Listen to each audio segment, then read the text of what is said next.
Hi all, I'm new here into Reddit in general, but found this sub after I started dating my current wife, and it's been eye-opening to read what everyone's gone through. I decided to share my story of my ex-wife Elle as a kind of airing out of the whole thing, to help myself organize my thoughts on everything. I'm also hoping to help out anyone on here who's currently in a relationship with a wayward spouse and isn't sure what to do. Maybe this will help push you to get out of a toxic spot and take what you deserve from life. I grew up on a 26-acre horse farm out in rural Ohio. Growing up, I was a loner and preferred reading books to talking to people. My parents had gotten divorced when I was young. I lived with my mom and saw Dad every other weekend. This did have an effect on me growing up, mainly because I had a hard time knowing what a healthy relationship looked like and didn't really have time with my dad to have a healthy male role model. My mom had a series of boyfriends, some of which were physically abusive to my brother and me. I remember getting backhanded across a room at 10 by one of them, or belted anytime anything at all was out of order. Another one used glue traps for the mice in the garage and made us watch when he cut them off the traps, which he'd do by cutting all their legs off before throwing the still-living, legless mouse in the trash can. A real gem, that one. I learned very quickly to just keep my mouth shut and act generally pleasant, because anything else might get me punished, usually hit. This also made me develop an unhealthy attitude of just grin and bear it, don't have issues, and if people were bad to me, I'd just take it. Whenever I could, I would recess into myself and my books. I was a voracious reader and had over 1,000 books on 5 double-stacked bookshelves in my bedroom. I'd hide in there in the winter once all the chores were done. Anytime the weather was good enough, I'd be outside, reading in the forest or out in the hayfield, and I spent a lot of time over in the old cemetery across our field. It was beautiful, but looking back, probably not the most healthy lifestyle. Sorry for the backstory dump, but through some therapy I've come to realize that my upbringing put me in a vulnerable spot for staying with an abusive partner. My hang-ups and coping mechanisms just led me to tolerate a lot of intolerable behavior from people. Elle and I met when we were in our mid-teens at a church lock-in that neither one of us wanted to be at of all things, and hit it off right off the bat. She was one of those mid-2000s quirky girls, writing weird poetry, yelling spork, all the standard stuff at the time, and she was decently attractive with curly hair. She came up and challenged me to an air hockey game, and you know how the rest of that story goes. We dated pretty much exclusively for the next 7 years. We finished high school together, went to the same college, and even got the same scholarship to attend the same local state college. We had our ups and downs, but I put that down as just how relationships must be. She was erratic at the best of times and tried isolating me from the few friends I had because they were jealous of her taking all my time. She'd cry over the smallest stuff, hit me when she was mad over things I had nothing to do with, and just generally pester me to shower her with love. She needed constant validation from everyone around her and wasn't too shy about trying to get it. I put up with all this because she was my first real girlfriend, and she was great at just minimizing her bad behavior into something I was just too dumb to get. I just think she was being irrational, but would put up with it to get back to our normal lives. College was where the more obvious red flags started coming. Within a few months of her coming to college, she was constantly hanging around with other dudes in our dorm. Honors dorm, there were all-male and all-female suites that shared a building. I would ask if we were still good and get positive answers, but then find her sitting on some guy's lap in his room later that same night. Multiple times I caught her making out with randoms and just generally behaving inappropriately with guys. After I told her everything I'd seen and threatened to break up with her if she didn't tell me the truth, it came out that she'd given one other guy oral, which she described in excruciating detail. She said she was obsessed with him because, no lie, he looks like the guy from Napoleon Dynamite and is just really hot. Yes, I should have ended everything we had right there for that comment alone, but we'd been together for nearly 5 years at that point, so I thought we could fix things and reconcile. I confronted the guy, she cut off contact, and things got better for a bit. I ended up getting a decent job with a local construction company during my junior year of college and saved up enough in 6 months to make a down payment on a house. This was in 2008 in an older steel town, so housing values were pretty much at rock bottom. I talked it over with Elle, and we decided to buy a house fairly close to our school and just start our life together while we finished up college. We also got engaged shortly after moving in. I thought that by removing her from the co-ed dorm, I'd fix her cheating issues, and it really did seem to work for a bit. All in all, it seemed like life was looking up. There were some good years for a while. She got a job selling books, then went on for a graduate degree. Actually, she tried for 4 different graduate degrees, but kept quitting because they weren't what she wanted to do. I paid for the ones she couldn't get a scholarship or student loans for, and just generally supported her and her decisions. We got a dog and some cats. I kept working at that same construction job for a boss I hated, but it paid the bills. We got married in 2010 when we were 23. Kids, don't get married young. You don't know what a good relationship is yet. I want to get across here that it was exactly what I thought a good life was. I get up early, give her a kiss, and head to work, where I'd occasionally get reprimanded for not reading my boss's mind. I'd do drafting and job takeoffs, or go to a job site and wear myself out doing whatever work they needed, since it was a small business and everyone wore a lot of hats. Then I'd come home, let the dog out, and listen to Elle talk about her day.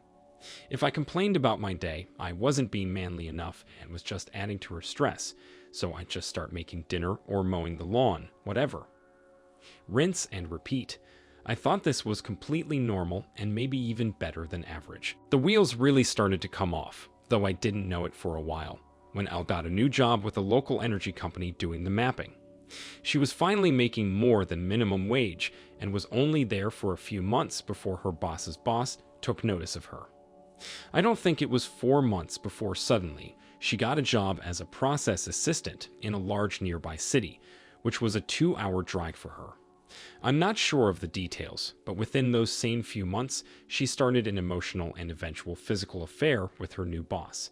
I still don't know what to think of this, since the guy was 30 years older than her, was recently separated from his wife, and was literally living in his mom's basement. I noticed she was withdrawing more than usual from the relationship, but figured it was the stress from a big corporate job and the drive. I tried putting in more effort and surprising her with gifts and stuff, but nothing really landed. Again, I just figured she'd get used to the work and things would go back to normal. In January 2013, we moved to Cleveland to be closer to her work. I found a new and much better job. We got a really nice place for less than the market price, and everything was shiny again. Sure, she had to work really late quite often, but you know, that's corporate. She'd gotten a pay raise for her excellent work. Elle was making new work friends and was finally coming out of her shell a bit. Elle also started going out with work friends a lot and quickly started staying out very late and coming home drunk as a skunk, which led to more than a few fights between us. Things deteriorated, and again we just settled into a new equilibrium where we talked less to each other, and when we did talk it would be the most milquetoast of topics. In December 2014, we went down to see her parents in Texas and had a great trip. It really seemed to rekindle some of those feelings we'd been missing, and it really made me realize that things were more messed up in our relationship than I thought. When we got back, I had a real moment with Elle where I told her that I really had a great time and want to keep being as invested in each other as we were on the trip. I felt like I had a kind of epiphany where I knew we could change our relationship for the better, and I was inviting her to help me with it. She screamed. Straight up looked at me with panicked eyes, stuttered, screamed, and ran away down to the basement. I followed trying to figure out just what I had said that would have led to that reaction, which led to her accusing me of cornering her in the basement. I backed off and she, through tears, told me that she didn't deserve love. I tried to ask her what this was about, got nothing from her, and we finally just went into separate rooms to calm down. The next day I tried to bring it up, and she told me in no uncertain terms that none of that happened, and if I brought it up again she would leave. Straight up denied that she freaked out, that we had even seen each other the day before. I, obviously, got really suspicious that something was up after that point, but I didn't really think it was cheating. More just that she was being insecure. She'd always been very insecure in general, just never to a level that made her freak out like that. After that episode, I decided that my teenage self was correct, that having a roommate who was occasionally funny and sometimes slept with me was about as good a relationship as I would ever get. I had a prejudice against divorce after seeing how my mom's life had turned out afterward, so I decided I'd just make this work however I could. The staying out, drinking, and random outbursts kept going at her end, and I decided to just never bring up my feelings unless she asked directly. Meanwhile, I decided to work on myself first, to be a better, more interesting partner. I started building up my home gym, working out, and got into backpacking and woodworking, things that I always kind of liked but never had time for. Elle had complained that I had no hobbies and wasn't interesting enough for her around this time, so I took her at her word that this would help more than actually talking about our issues. This is one of the few good things that came out of the relationship, as I'm still pretty physically fit and look much better than ever before in my life. Plus, my woodworking and turning have turned into a lot of useful life skills. D-Day was in April 2015. She came home from a night out with friends insanely drunk. I'm still not sure how she made it home. She threw up multiple times while I held her hair, then passed out on the floor by the toilet. She was so drunk she would breathe in these odd gasps, and I thought she was just going to stop breathing at one point. I thought about calling an ambulance, but just decided to wait it out a bit. She had her phone beside her on the floor, and it kept getting texts, which I ignored for a while. Finally thought it was probably someone checking to see if she got home okay, so I decided to open it with her thumbprint and respond. The texts were all from her boss, and the last one was something along the lines of, "We can't do this in the office anymore, or we will get caught." I immediately understood what was happening and felt like the stupidest dude ever that I didn't put it together at any point in the last 2 to 3 years. I still feel dumb about it. We were young, but that's no excuse to be so naive and checked out about your marriage. I had always just assumed we had grown distant, but I had never once thought of cheating on her and just assumed she felt the same way. I started going through all her texts with him and saw that this had been going on for a while, though it was unclear when it went from being an EA instead of a good working relationship, and then again on when the physical stuff started. I did find a message from earlier that same night, between pictures down her shirt from the bar where they were at, where they were talking about the next time they'd meet up, just a week or so away. I decided that if I told her anything at that point, she was going to flip it around into me snooping and misreading, or misremembering what I read, since I have a terrible memory. Guessing now, that was just her gaslighting me to cover up her own indiscretions. Instead of confronting her, I went out and bought a voice recorder and spent a few days placing it in her car before work to find a well-hidden spot and test how long it could record for. I also scoped out where they were planning on meeting up so I could find it the day of. The day before the meetup, she had told me she needed to go to a separate nearby town for work and that she'd be late coming home. I told her it was fine and to take her time coming home. Inside, I was nervous, but apparently held it together enough to keep her from being suspicious. The hours passed, then around 6 p.m., I headed out and drove to a spot near the bar they were meeting at, and wham, there they were. Both were in her car, pawing each other and making out. I just drove away, went home, had some shots, and cried. She came home later that night, and I didn't say anything about it, just made us some dinner. She was all bubbly about how well her meeting had gone and thanked me for being understanding. After she went to bed, I went out and got the voice recorder and listened through it and heard her begging to go back to their office to do the deed, amongst other things. I couldn't even figure out how to react. She was never like this at home and sounded nearly deranged in how much she wanted to be with him. I listened through this all, then went in and woke her up and told her we needed to talk. I asked if she was cheating, and she denied it. I asked her about the name of the bar she was at, and she denied even knowing what it is. I told her I was there earlier today and saw some interesting things, and she immediately asked if I had followed her. How could I? And is there a tracker in my car? You have to tell me.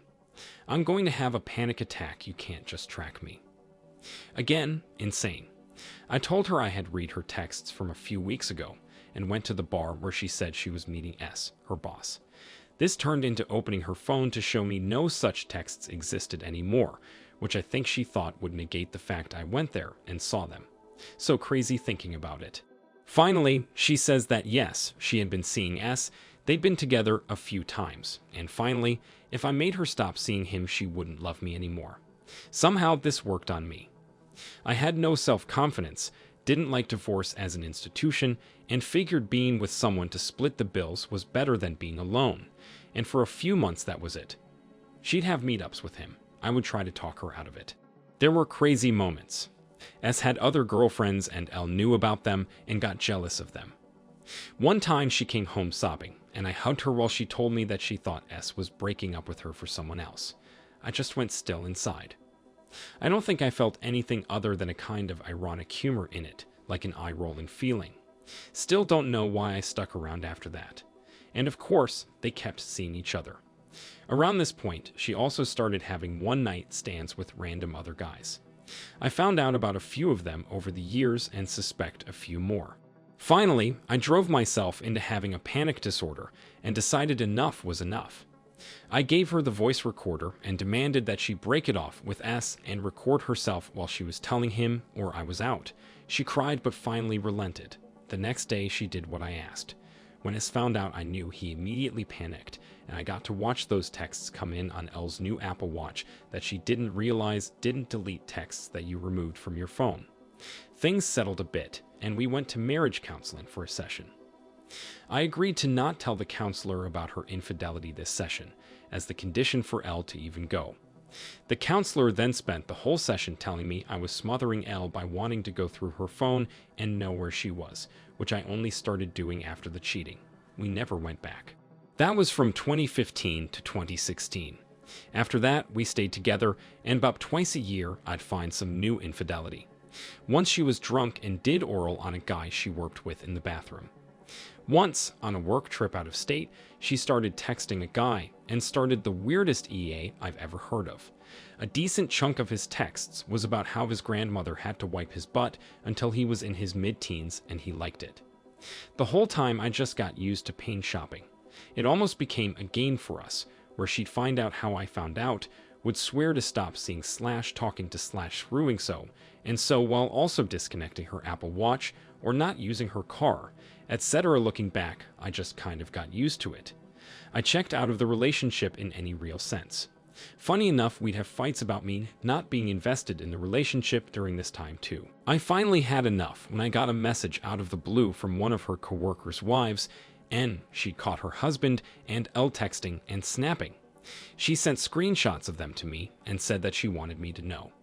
The screenshots really drove home to me that L wasn't just prone to straying or was making mistakes over and over. I know, it's dumb, but when you're in a relationship, if you excuse one thing it gets easier the next time, and I had gotten to the point of excusing everything. We'd have our ritual fight over it, she'd end the affair, and the cycle would begin again in a few months. In the screenshots from N, L was saying things like, "I should have done you the first time I saw you," setting up meetings, etc. I confronted L with the texts, and her first reaction was annoyance that the guy didn't hide it from his wife better. It blew my mind, and when I was talking with N, it was obvious she was crushed. They had 2 kids, and her husband's actions were likely going to tear the family apart, and there was my loving wife, mad that he was too dumb to hide it properly, and she knew he couldn't handle this sort of relationship. N sent me some texts later on, after the affair was in the open, of L telling the guy that there was basically a code of conduct for cheaters, and this guy didn't follow the rules. I snapped out of it. I finally felt awake after 6 years of affairs, and 10 years before that of just general abuse and incoherence. I moved into the finished half of the basement, slept on an air mattress by my gym, and started drawing up dissolution papers. I figured if the dissolution failed, I could always hire an attorney and get a divorce. I ghosted L as hard as I could, being in the same home, 100% gray rock. L started love bombing me in her own weird way. One time I got home from work and she bought a lamp for the basement and put it by my air mattress. Probably the sweetest thing she'd ever done for me. To drive home everything, a few days later she was working from home in the afternoon and didn't hear me go into the kitchen for a drink. I could hear she was on speakerphone on the couch, and it was S, still her boss, and the guy all of this started with. I heard him ask if she was alone, and she said yes. I thought, really? Really? Right now, as I'm prepping the dissolution in the same house, she's going to indulge this guy. I crept closer and listened in. He started talking about how he had never done it in a car in an automated car wash and thought that would be fun. I just walked in, got behind her head on the couch, and yelled, "Hi S, nice hearing from you." Elle jumped and nearly fell off the couch. It's just immediately hung up, and I laughed and went to put on my shoes. Elle yelled out, "That was rude." I laughed again and got my coat. Elle asked where I was going, and I said, "Out." I must have said it in a way where she finally got it that we were done, we had been done, and now I was just wrapping it up. She ran up and blocked the door. I told her to move, and she got this weird little smile on her face. I still remember it. Like all this was still a game, that if she blocked the door then I'd just have to stay and we would still be married, that her plan to keep me by physically blocking the door had no chance of failing, and I was just stuck now. I grabbed her by her shoulders and picked her up and moved her, just feet off the floor right over to the side of the door, then gently back down on her feet. Told her if she tried to keep me there, I would take her apart, because I didn't have it in me anymore to deal with her, and all the anger I'd been pushing down my whole life was still all right there. I had never touched her violently, and still never have, but that was the closest I got. I drove off to one of my favorite local bars and hung out with friends I'd been making for the last few years. I texted Elle that I knew she had another work trip coming up that next week, and that when she got back, she wouldn't be welcome back in the house. Lucky me, she never came back. Moved in with a guy she'd been seeing down there, and they both lived in his brother's dining room since the guy was unemployed and living with his brother. I only saw her a few times after that. She signed the paperwork I sent her with next to no changes. I used the threat that her company would fire both her and her boss if I told them of the relationship they carried on if she tried to be difficult, which got me the house, my car, and less than half of the over $20,000 in credit card debt I didn't know she had racked up. Also, none of my retirement accounts got touched, which is a blessing. She came back to Ohio to sign the paperwork in December 2019 and brought her new guy, which was about as awkward as you'd expect. The new guy seemed to think that I was at fault for the divorce for being abusive, and he was there in case I got violent. Again, I had never hurt her, and that includes when she'd get violent with me. I just pin her arms and wait for her to stop trying to hit me. I never told him that she cheated on me, because I'm pretty sure he was one of the guys she did it with, so I'm thinking he already knew. The other time was when she came back for her stuff that was still in the house while I watched her pack up. A few months had passed. She told me she got a new apartment, and that new guy had moved in without asking.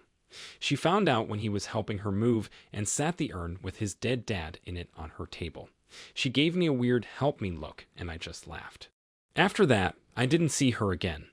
Within a week of the divorce, I got cold approached by a girl at a concert and got her number, then again at a local event. Within a month, I was actively dating 4 people, all of which were better than Elle in every way. My friend said that I had that fresh on the market vibe, lol. I was just happy for the first time in a very long time, and it made it easy to attract people. I calmed down a bit on the dating, though I did have a few girlfriends. Doubled down on my workout routine. Went to Peru and hiked the Cordillera Blanca mountains, and almost got stuck there when C-19 hit. Got into my ancestry after a 23andMe test and found a weird little utopian commune that was founded by a guy with my last name, though it's mostly historical buildings now. Elle tried to stay in contact over the last few years, sometimes for actually important things, mostly bull, just trying to keep me in her life somehow. I've ignored it, though I've got some funny insights, like how the new guy immediately started fake proposing multiple times a week, and it was freaking her out. She texted me once saying that taxes sucked as a single, so she was getting married for tax reasons. When she found out I had found someone and got me engaged, she sent a congratulations card to the house that she had hand-painted herself, which immediately went in the trash.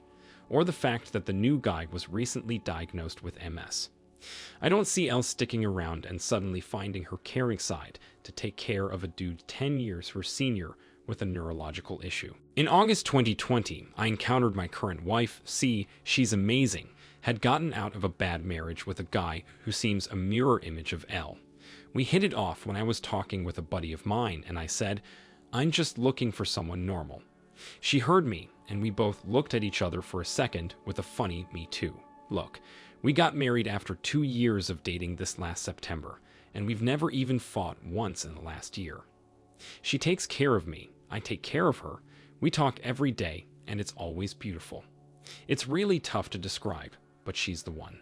I'm doing much better now. I look back on all that, on literally half of my life, and wonder why I stayed for so long and through so much, especially when it was so easy to find someone so perfect afterward. If any of you made it this far and are currently in a bad relationship and wondering what to do, I get it. I think most of us get it. You put up with stuff that you think you never would. You think that this person you've put so much effort into can't be doing this on purpose. You'll excuse next to anything.